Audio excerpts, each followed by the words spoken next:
Him. That's why I wanted to be in it. He was already in it.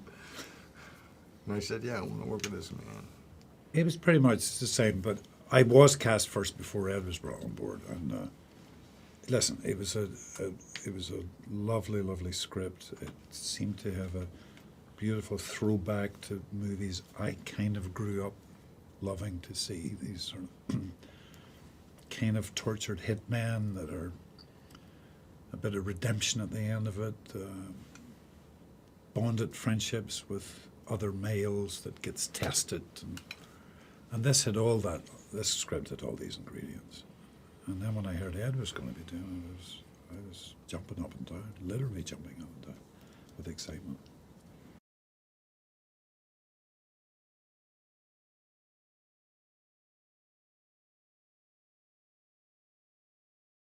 Well, the guys that grew up on the west side of New York, you know, in a culture, Irish culture, which had its own way of doing business, you know, had, especially in the late 60s, 70s, you know, the Westies were insanely powerful and really gruesome. Dangerous guys, yeah. You know, not afraid of doing anything. I mean, and a lot of drugs were flying around, and just people out of their minds, you know. And we survived that, you know. We were in the middle of that, and these characters survived that. And if, you know, my guy's trying to be legitimate. He's suffering from past sins, you know. And then, but we're still really close, and there's a bond that's really strong, and then things start happening. It's like there's an old code of ethics these sorts of guys have, you know, ancient warriors have, that when your family's threatened in any way, even by your best friend, you will take the side of your family, you know. It's maybe a strange code to a lot of people, but it's honorable for them, you know. They've crossed a line with each other, and they know they have to continue that journey.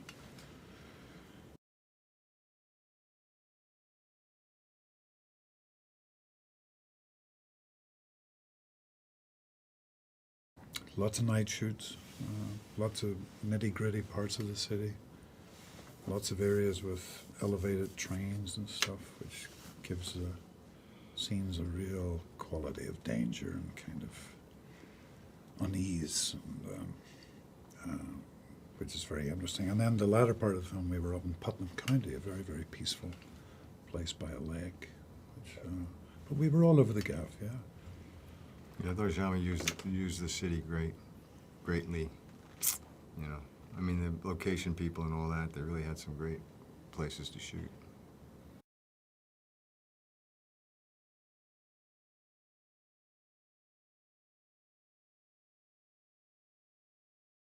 I just always liked him. I've loved his energy. He was a lonely kid who gravitated to film and the sucker of film from when he was a kid, you know. There's something about that I really, really trust, and he does have a vision. I've said in the notes he makes symphonies out of these action films, and he does, you know. He intuitively seems to know character. We talk very, very little about character and how a scene should be going. We just kind of do a little kind of dance with each other. And I feel Ed's the same too. We don't overanalyze stuff. We just don't get in the way of the script. Just try and make it breathe and make it real, make it simple, keep it simple, but truthful, you know. And he's also very, very specific in his shot selection. I mean, he really knows how he wants to shoot something. Yeah.